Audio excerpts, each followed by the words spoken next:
আসসালামু আলাইকুম বন্ধুরা, সবাই কেমন আছেন? চলে আসলাম আপনাদের মাঝে সকালবেলা। আজকে সকালবেলা নাস্তা, আজকে রুটি এবং আলু সিদ্ধ এগুলো রান্না করতেছি। যে আমার মেয়ে বসে মোবাইল দেখতেছে, তার পাশে আমি বসে থেকে রুটি বেলাইতেছি, আর ওইখানে চুলায় আলু সিদ্ধ দিয়ে রাখছি। সকালবেলা নাস্তা আমাদের বগুড়া জেলার মানুষ খুব আলু সিদ্ধ মানে খুব ভালোবাসে। রুটি আলু সিদ্ধ জানি না কে কে খাইতে ভালোবাসে, অবশ্যই কমেন্টে জানাবেন।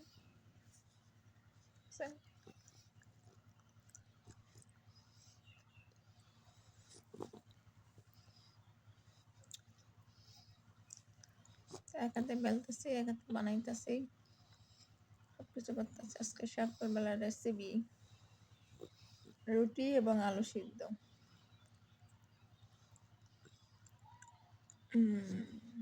এগুলো সব দেখতেছি।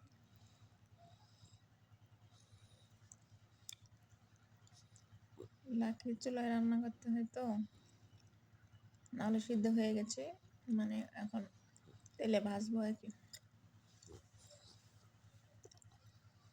রুটিগুলো বানা রাখতেছি, কড়াইটা ভালো করে ধুয়ে নিতেছি।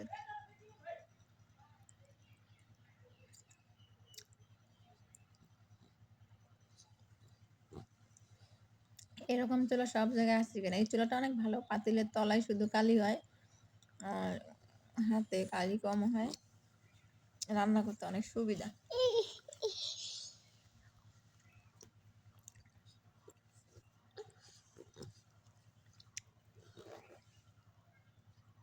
গ্যাসের চুলার মতো সুন্দর জাল, খড়ির জাল হলে আর সেই হিটের মতো জ্বলে।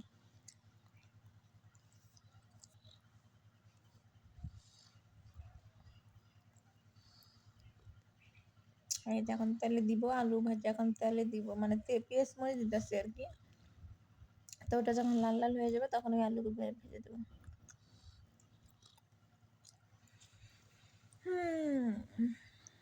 আসলে খেতে খুব টেস্টি, মানে খুব ভালো লাগে। রুটি আলু সিদ্ধ গরম গরম খাইতে ভালো লাগে।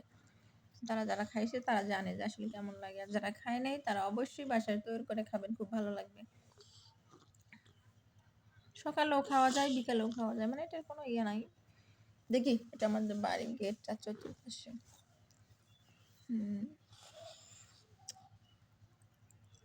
ওটা একটা লাকড়ির ঘর, ওটা আমার ছেলের সাইকেল। তো ওগুলো আর কি দেখাইতেছে আর কি।